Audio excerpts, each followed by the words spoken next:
ओम नमः शिवाय। शिवजी सदा सहाय। ओम नमः शिवाय। गुरुजी सदा सहाय। जय गुरुजी। जय गुरुजी। गुरुजी संग चमत्कारी वर्ष नवंबर 1984 में गुरुजी के संपर्क में आने के पश्चात मैं अपने आप को अति सौभाग्यशाली मानता हूँ। इस अंतराल में अब तक अनेक बार मुझे और मेरे मित्रों व परिचितों को गुरुजी का आशीष मिला है। मैं उनमें से कुछ स्मरणों का विवरण यहाँ पर कर रहा हूँ। गुरुजी को जब मैं पहली बार मिला तो एक स्कूटर दुर्घटना में मेरी पत्नी के बाएं कंधे का अस्थिबंध टूट गया था। पता लगा कि चंडीगढ़ में एक महापुरुष रह रहे हैं जिनके पास पीजीआई जैसे विख्यात संस्था के चिकित्सक अपने साध्य रोगियों को भेजते रहे हैं। हम उनके पास पहुंचे। उस समय से अब तक का 22 वर्ष का समय हमने उस महापुरुष के चरणों में बिताया है। जब हम उनके पास प्रातःकाल 4 बजे पहुंचे तो उन्होंने मेरा हाथ अपने हाथों में ले लिया। मुझे ऐसा प्रतीत हुआ कि मेरे शरीर में अमृत प्रवाह हो रहा है। गुरुजी ने मुझे बताया कि मैंने एक मुखी रुद्राक्ष धारण किया हुआ है। उन्होंने ये भी कहा कि उस पर एक शिवलिंग बना हुआ है जिसका मैंने विरोध किया। उनके कहने पर मैंने वह रुद्राक्ष दिखाया। उन्होंने वह रुद्राक्ष अपने हाथ में लेकर उसे गंभीरता से देखने की मुद्रा बनाई और फिर मुझे उस पर शिवलिंग देखने को कहा। वास्तव में वहां एक शिवलिंग था जो उस पर आज तक है। मेरे लिए रुद्राक्ष उपचार 2 वर्ष से मैं आंत्रशूल से पीड़ित था। इसमें बहुत दस्त होते हैं। गुरुजी ने मुझे पीने के लिए अमृत दिया और फिर घर जाने को कहा। उस दिन मैं अपने कार्यालय नहीं जा सका क्योंकि उस दिन मुझे 24 बार शौच जाना पड़ा। शाम को जब मैं गुरुजी से फोन करके मेरे स्वास्थ्य के बारे में पूछा तो मैंने उनको बताया कि मेरी स्थिति अत्यंत ही असहनीय है। उन्होंने उसका प्रतिकूल दृष्टिकोण लेते हुए कहा कि यह अच्छे चिन्ह हैं, रोग शरीर से बाहर निकल रहा है। अगले दिन प्रातः मुझे लगा कि मैं स्वस्थ हूँ और मैंने गुरुजी को बताया। उन्होंने कहा कि अभी रोग शेष है, वो अगले दिन ही ठीक होगा और अपने पास बुलाया। जब मैं उनके पास पहुंचा तो उन्होंने अपने रुद्राक्ष और 1 चम्मच से मेरी नाभि को छुआ। छूते ही ऐसा प्रतीत हुआ कि मुझे बिजली का तीव्र झटका लगा है और मैं गिर गया। उन्होंने मुस्कुराकर कहा कि अब रोग से मुक्ति हुई है। उस बिजली के झटके के बाद वह रोग मुझे आज तक नहीं हुआ और मेरी पत्नी की चिकित्सा हुई। मेरी पत्नी बबली उसका उपचार करने के लिए गुरुजी एक शनिवार को संध्या को हमारे घर पहुंचे।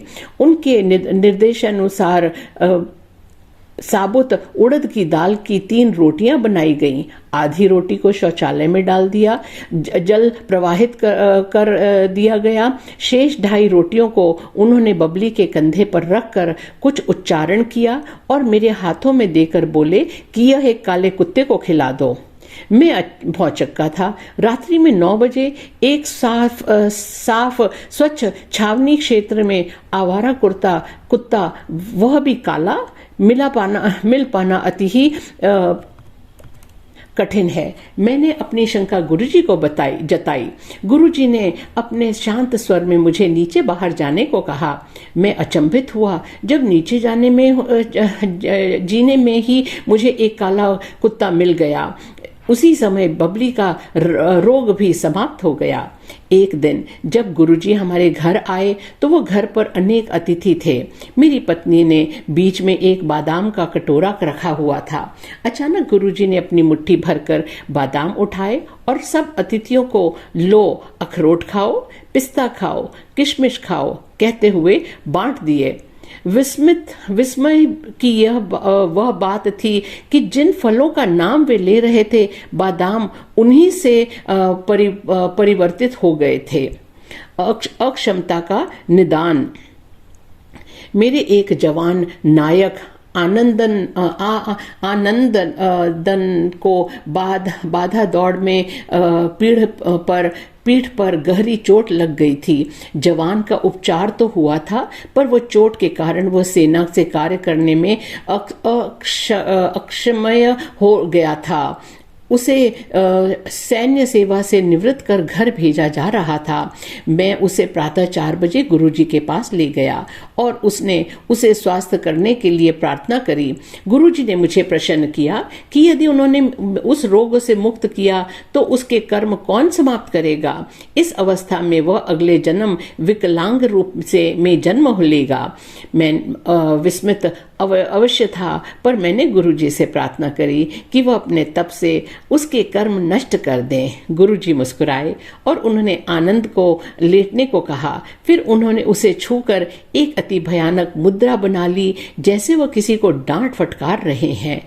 नीचे लेटा हुआ आनंदन बच्चे की भांति धीरे धीरे सिसक कर रो रहा था और आश्चर्यचकित था। फिर उन्होंने आनंदन को उठकर अपने शरीर पर से सब पट्टियां उतारने को कहा। उन्होंने यह भी कहा कि उसे स्वस्थ होने के लिए समय लगेगा और तीसरे दिन उसे पुनः लेकर आने के लिए कहा। अगले दिन प्रातः जब मैं पीटी के लिए जा रहा था तो मैंने आनंदन को अपनी बैरक के बाहर दंड लगाते हुए देखा, जैसे वह अपना शक्ति प्रदर्शन कर रहा है। मैंने उसे रुकने के लिए कहा तो वह बोला कि अब उसे कोई दर्द नहीं है और लग रहा है कि वह रोग से मुक्त हो गया है। मैंने उसे गुरुजी के अगले दर्शन तक यह बातें गोपनीय रखने के लिए कहा। तीसरे दिन जब हम गुरुजी के पास गए तो उन्होंने मुझे अपने पास बुलाया और आनंदन की ओर उंगली करते हुए कहा कि वह शनि के प्रकोप से बाहर आया है। आनंदन का रंग साफ हो गया था और उसका वजन 13-14 किलो घट गया था। गुरुजी ने फिर आनंदन के प्रश्न किया कि उनके छूने के बाद क्या हुआ। आनंदन ने बताया कि तब से वह सोया नहीं है। गुरुजी ने तुरंत एक चाय की चम्मच से उसकी बाल्य ग्रंथि को छुआ। उन्होंने फिर मुझे निर्देश दिया कि आनंदन को बैरक में पहुंचाकर उसे सोने दूं। गुरुजी के स्थान से बाहर निकलते ही उसका सिर मेरे कंधे पर टिका और वह सो गया। वाहन चालक की सहायता से हम उसे बैरक तक लेकर गए और उसे उसके बिस्तर पर लिटा दिया। आनंदन 3 दिन तक सोता रहा और पूर्णतया रोग मुक्त हो गया। तदुपरांत चिकित्सकों ने जब उसके परीक्षण किए तो उसे स्वस्थ देखकर वह आश्चर्यचकित रह गए। अब उनके पास उसे सब सैन्य सेवाओं के लिए योग्य घोषित करने के अन्यथा और कोई विकल्प नहीं था। मृत पत्नी से संपर्क। कर्नल DRP चौधरी वधूसर थे और चंडी मंदिर में हमारे घर के सामने रहते थे। एक दिन गुरुजी अपने घर गए और एक मित्र को देखकर उसके बारे में पूछा। चौधरी ने कहा कि वह उनकी मृत पत्नी का है, जिसे भाग्य से उनसे सदा सदा के लिए दूर कर दिया है। गुरुजी बोले कि वह तो यहीं पर है और क्या देखना चाहेंगे।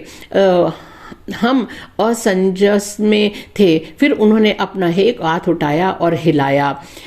अचानक एक चित्र हिलने लगा। फिर वह मेज जिस पर चित्र रखा हुआ था, उसके बाद एक एक करके उस कमरे में सब वस्तुएं, अलमारी, बिस्तर, सब कुछ केवल भूमि को छोड़कर फिर धीरे धीरे सब शांत हो गया। गुरुजी पुनः बोले कि वह उन्हें और उनके पुत्र को छोड़कर कहीं नहीं जा सकती। वह इधर ही है, उसे मरने की आवश्यकता नहीं है।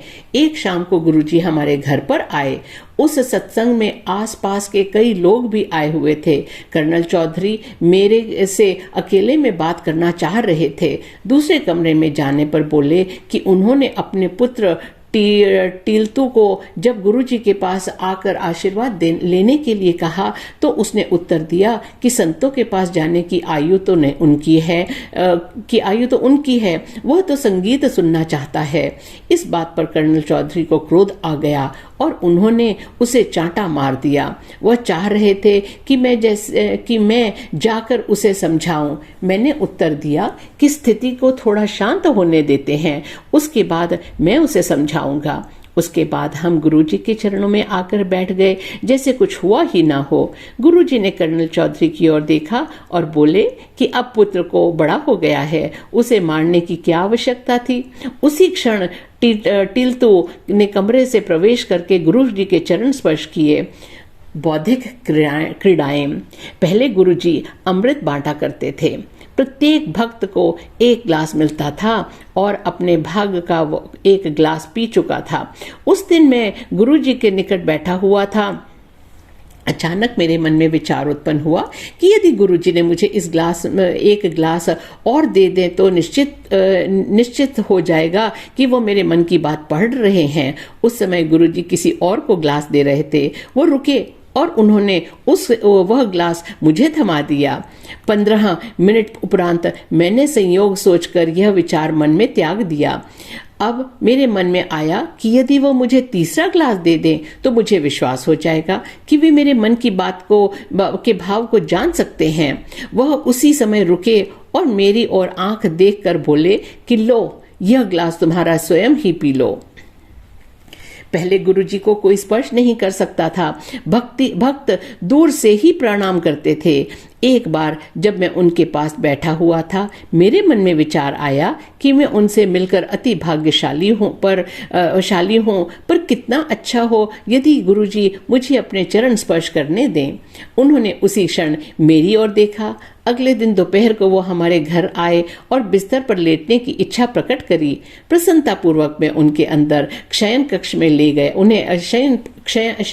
ले गया। उन्होंने लेटकर प्रश्न किया कि क्या घर में घी होगा। मेरे हामी भरने पर उन्होंने मुझे उसे अपने पैर की मालिश करने को कहा। उस समय तक मैं पिछले दिन की मनोकामना को भूल चुका था। आधा घंटे बाद उन्होंने पूछा कि क्या वो जा सकते हैं। तब मुझे आभास हुआ कि वो केवल मेरी इच्छा पूर्ति के लिए आए थे। 42 वर्ष में 20x20 की दृष्टि। उस समय मैं 42 वर्ष के आसपास होऊंगा जब मुझे निकट की वस्तुएं धुंधली दिखने लगीं। मैंने गुरुजी से अपनी दृष्टि ठीक करने का निवेदन किया तो वो बोले कि यह तो आयु के साथ होता ही है, पर मैंने पुनः उनसे अपनी दृष्टि ठीक करने का आग्रह किया। मुस्कुराकर उन्होंने मुझे लेटने के लिए कहा। उन्होंने मेरी आंख के पास पहले माचिस की तीली जलाई और फिर एक चाय के चम्मच में जल लेकर मंत्रोच्चारण करते हुए वह मेरी आंख में डाल दिया। तुरंत ही मुझे सब साफ दिखाई देने लगा। उन्होंने कहा कि अब वो 2 वर्ष तक मुझे कोई कठिनाई नहीं होगी, पर उसके बाद प्रकृति अपना कार्य पुनः आरंभ कर देगी। उसके बाद मेरा स्थानांतरण गुवाहाटी हो गया। एक दिन फिर मुझे निकट का धुंधला दिखने लगा। मैंने वो डायरी जिसमें गुरुजी द्वारा उपचार की तिथि लिखी हुई थी खोलकर देखी तो वह ठीक 2 वर्ष पूर्व की थी। संभाषण जो मेरे रिश्तेदार नहीं दिया। जब हम चंडी मंदिर में रहते थे, एक दिन मेरे सांढू ने, जो समूह के सामने बोलने से कतराते थे, रांची से फोन किया कि हम गुरुजी से निवेदन करके उनके द्वारा सैन्य अधिकारियों को दिए जाने वाले भाषण को रद्द करवा दें। हम उनका चित्र लेकर गुरुजी के पास प्रातः 4 बजे पहुंचे। गुरुजी के कमरे में प्रवेश करते ही उन्होंने मुस्कुराकर कहा कि क्या मुझे अपने साढ़ू का फोन आया है। वह कायर, उसे क्या चाहिए। जब हमने उन्हें समस्या बताई तो उन्होंने हमें बैठने को कहा और अपने अन्य कार्य करने लगे। समय बीत रहा था तो हमने उनसे पुनः कुछ करने की विनती करी। तब उन्होंने हमें प्रतीक्षा करने को कहा। अचानक 8:05 पर उन्होंने उसका चित्र मांगा और उस पर अपनी उंगलियां फेरने के बाद कहा कि उन्होंने समस्या को अंतरित कर दिया है और वह भाषण एक ऐसा व्यक्ति देगा जो हिंदू नहीं है। उस शाम को मेरे साढ़ू ने फोन कर बताया कि संभाषण अब एक मुस्लिम अधिकारी देगा। जब हमने उनसे पूछा कि यह निर्णय कब लिया गया तो उसने कहा कि प्रातः 8:05 पर। उपचारः नजले से असामान्य रोगों का। मेरा सेवादार छुट्टी गया था। मुझे एक अन्य सेवादार मिला जिसका यौन परिवर्तन आरंभ हो चुका था। मेरे सूबेदार मेजर और मैं दोनों चिंतित थे। अब वह कैसे सेना में कार्यरत रहेगा और जवानों की बैरक में कैसे रहेगा। एक दिन जब गुरुजी मेरे घर पर आए तो मैंने इस लड़के को ठीक करने के लिए एक विनती करी। गुरुजी ने प्रश्न किया कि मैं कहाँ से ऐसे रोगी लेकर आता हूँ। मैंने उत्तर दिया कि गुरुजी, यह तो उसका भाग्य है और उसे ठीक होना है, इसलिए वह मेरे पास है। गुरुजी ने उसकी पीठ पर एक चम्मच रखा और वह ठीक हो गया। एक दिन मुझे ज्वर हो रहा था और मैं धूप में लेटा हुआ था। दोपहर के 3 बजे गुरुजी हमारे घर आए और उन्होंने मेरे स्वास्थ्य के बारे में प्रश्न किया। मुझे सिर दर्द, ज्वर और मुंह में गंदा स्वाद था, साथ ही नाक भी बह रहा था। उन्होंने मेरी पत्नी को एक डॉक्टर को बुलाने को कहा। तुरंत कर्नल चौधरी ताप नापने का यंत्र थर्मोमीटर लेकर आए। उन्होंने मेरा ताप 103 नापा। गुरुजी ने प्रश्न करने पर उन्होंने बताया कि औषधियों से 48 घंटे में ठीक हो सकता हूँ, अन्यथा 3 दिन लगेंगे। गुरुजी ने फिर मेरी पत्नी को एक चम्मच थोड़ा सा नमक और जल लाने को कहा।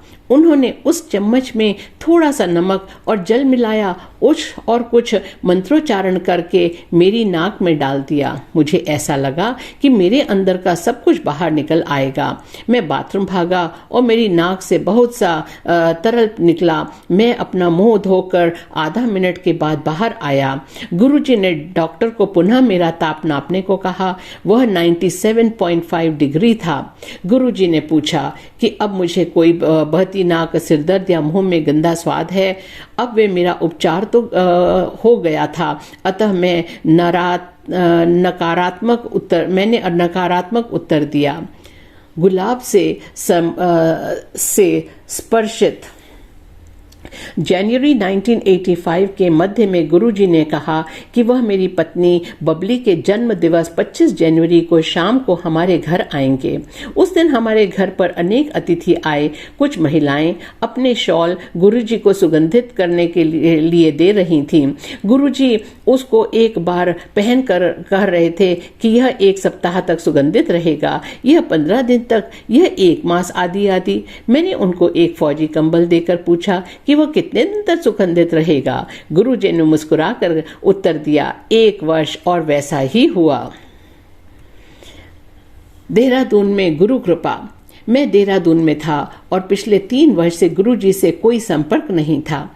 अचानक एक रात को मेरे कान में अत्यधिक दर्द हुआ और मेरे कान के पर्दे फट गए। अगले दिन प्रातः जब मैं कर्ण, नासिका और कंठ विशेषज्ञ के पास गया तो परीक्षण करके उन्होंने कहा कि मेरे दोनों कान क्षतिग्रस्त हो चुके हैं, क्योंकि मैं सुन नहीं सकता था। उन्होंने यह मुझे लिखकर बताया। उन्होंने कहा कि सेना के चिकित्सक कान के नए पर्दे लगाने के लिए शल्य चिकित्सा कर सकते हैं, पर इसकी सफलता केवल 5% की होती है। अतः मुझे मानसिक रूप से सेना से निवृत्त होकर घर जाने के लिए तत्पर रहना चाहिए। उसी शाम एक सिख सज्जन हमारे घर आए और उन्होंने कहा कि गुरुजी ने जालंधर से मेरे लिए अमृत भेजा है। उन्होंने यह भी बताया कि उनका पता है कि मुझे ये सब सुनाई नहीं देता है। 3-4 दिन अमृत पीने के बाद मेरे कान के पर्दे पुनः पर ठीक हो गए और मेरी श्रवण शक्ति लौट आई।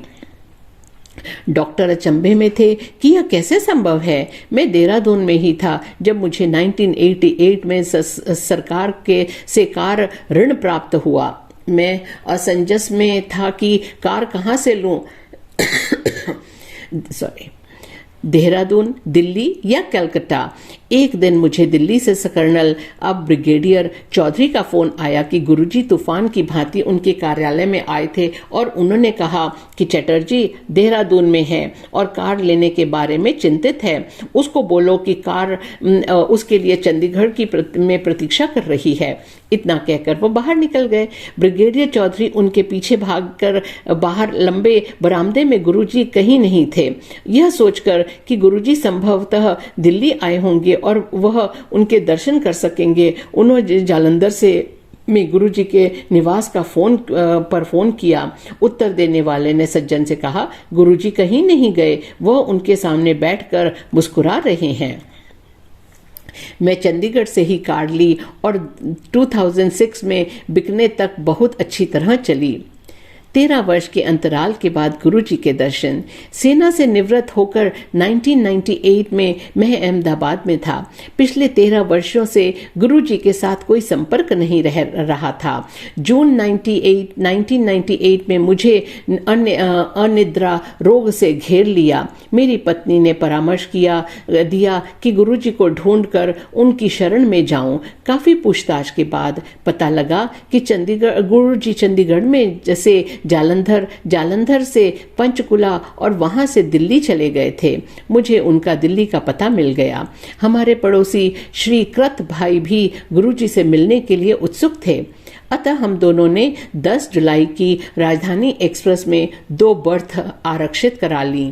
9 जुलाई को मैंने दिल्ली में गुरुजी के निवास पर हमारे आने का समाचार देने के लिए फोन किया। फोन का उत्तर देने वाले सज्जन ने पूछा कि क्या मैं अहमदाबाद से कर्नल चटर्जी बोल रहा हूँ।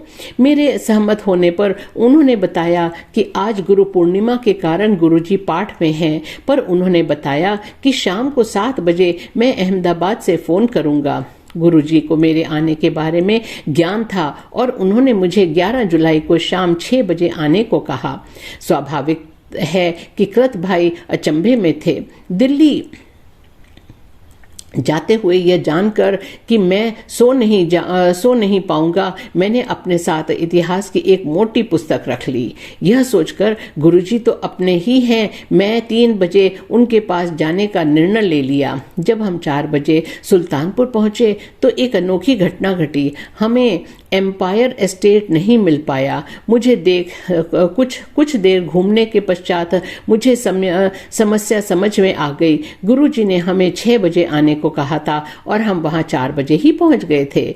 मैंने कृत भाई को बताया कि मुझे समस्या पता लग गई है और अब हम उसका समाधान मिल गया है। मैं कार से उतरा और मैंने गुरुजी से प्रार्थना करी, जो हो गया सो घट गया, अब वह हमें अपने पास बुला लें। एकदम एक बालक दौड़ता हुआ आया और उसने पूछा, हमारी कार कहीं जा नहीं रही है, हमें कहाँ जाना है। फिर उसने हमें एम्पायर एस्टेट का मुख्य द्वार दिखाया। एकदम मुख्य मार्ग पर कैसे दिखाई नहीं दिया था। घर पहुंचने पर गुरुजी ने मेरा आलिंगन किया और बोले कि मैं इतने वर्षों के बाद उनके पास आया हूं, 21 दिन से सोया नहीं हूं, आज सोऊंगा और लंगर ग्रहण करके जाऊंगा। लंगर के बाद हम अपने होटल में वापस आ गए और मैं वह इतिहास की पुस्तक पढ़ने लगा। शीघ्र ही मुझे ऐसा लगा कि साथ वाले कमरे में कोई अगरबत्ती जला रहा है। थोड़ी ही देर में पूरे कमरे में एक अद्भुत सुगंध फैल गई और मुझे निद्रा आ गई। अगले दिन मैं फिर गुरुजी के पास आया और उनके पैर दबाते हुए मैंने कहा, गुरुजी, पहले आपके चरणों और तीव्र सुगंध रहती थी, अब वो मुझ बहुत ही हल्की है। गुरुजी बोले कि पहले दिन जब वह मुझे सुलाने आए थे, क्या मैंने उनका आनंद नहीं लिया था? मेरा अनिद्रा का रोग समाप्त हो गया था। उसके बाद नवंबर 1999 में मैं अहमदाबाद से उनसे मिलने दिल्ली आया था। तो उन्होंने कहा कि मैं उनके पास आ जाऊंगा। सीमेंस में अपने साक्षात्कार से एक दिन पहले मैं गुरुजी से मिला और उनको इसका समाचार दिया। वो बोले कि मेरे चयन हो चुका है और उन्होंने मेरी आय भी बता दी। मुझे उतना ही प्राप्त हुआ, लंगर और प्रसाद से चिकित्सा। 2006 में कुछ मास से मेरी दाहिने हाथ में अंगूठी वाली उंगली मुड़ नहीं रही थी। चिकित्साओं के अनुसार अस्थि रज्जु सूख गया था और उसका कोई उपचार संभव नहीं था। उन्होंने मुझे दर्दनाशक औषधियां लेने का परामर्श दिया। जब मैंने इस बारे में गुरुजी को बताया तो उन्होंने मुझे अपनी सब अंगूठियां उतारने को कहा। अगले दिन से ही उसमें वेदना समाप्त हो गई और पर बाएं हाथ की वह उंगली दर्द करने लगी। कुछ दिनों के पश्चात जब मैंने गुरुजी को बताया तो उन्होंने मुझे गर्म जल में उंगली डालने को कहा। यह सोचकर कि इससे उपचार नहीं हो पाएगा, मैंने उनसे पुनः निवेदन किया। उन्होंने मुझे लंगर खाने को कहा। 3 दिन लंगर खाने के बाद उस उंगली में कोई कष्ट नहीं बचा। 2000 में एक दिन प्रातः उठने पर मुझे आभास हुआ कि मेरे बाएं हाथ में कोई अनुभूति नहीं है और मैं उसे हिला नहीं सकता था। मुझे पक्षाघात हो गया था। उस शाम को संगत में जब गुरुजी प्रसाद बांट रहे थे, मैंने उनसे इस बात की चर्चा की। उन्होंने मुझे प्रसाद दिया और थोड़ा जोर से बोले कि मैं उसे बाहर जाकर खा लूं। प्रसाद ग्रहण करते ही मेरे हाथ में सिहरन हुई। उन्होंने मुझे पुनः प्रसाद दिया, मैंने वह भी खाया। अब मैं अपने हाथ की उंगलियां हिला सकता था। गुरुजी ने फिर से मुझे तीसरी बार प्रसाद दिया और उसे लेने के 15 मिनट उपरांत मेरा हाथ बिल्कुल पहले की भांति हिलने डुलने लगा। बाल झड़ने का उपचार। मेरी पत्नी के सिर से बाल सामने से झड़ने लगे थे। हम 3 वर्ष तक उस गंजेपन को रोकने के सब प्रयास विफल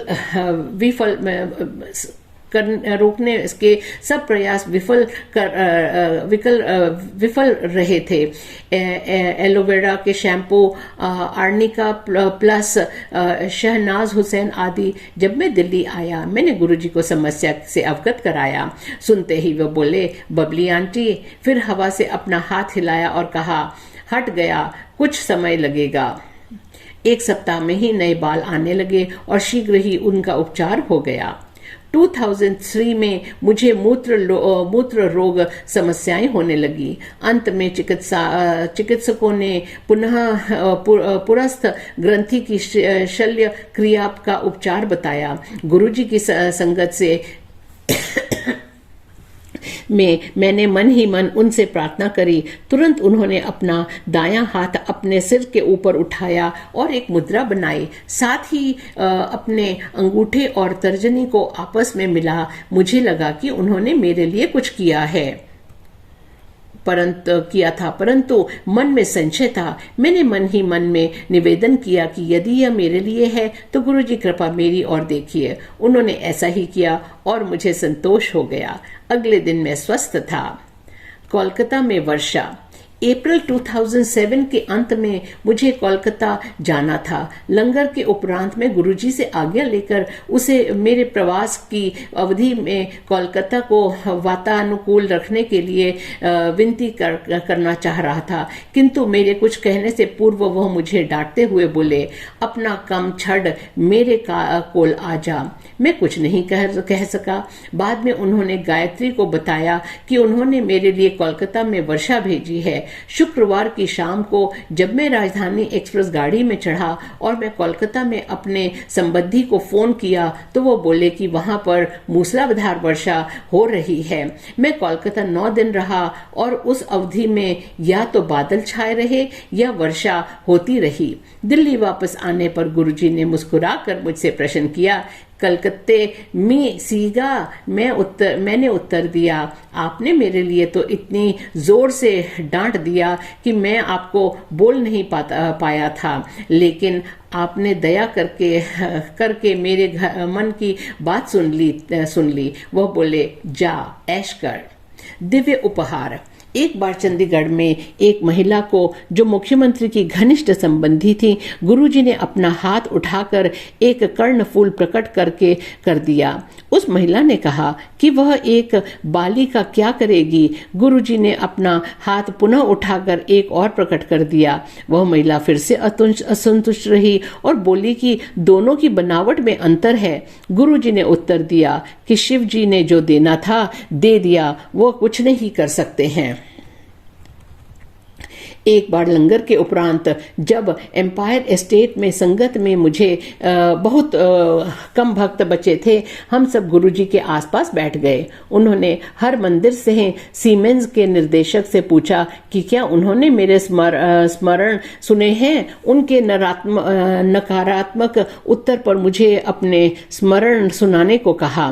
अचानक ही थोड़ी देर में गुरुजी की मुद्रा स्थिर होकर अति कठोर हो गई और मुख लाल हो गया। फिर एकदम उन्होंने अपना एक हाथ उठाया और उसमें एक डमरू जैसी वस्तु प्रकट हुई। उन्होंने वह मेनका गांधी के हाथ में दिया और स्वयं मूर्ति सदृश अचल होकर नमस्कार मुद्रा बना ली।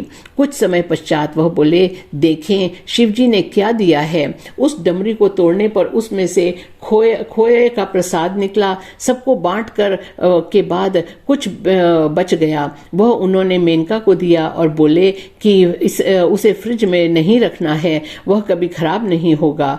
कर्नल सेनावृत्त दीप्तेंदु शेखर चटर्जी, गुड़गांव। ओम नमः शिवाय। शिवजी सदा सहाय। ओम नमः शिवाय। गुरुजी सदा सहाय। जय गुरुजी।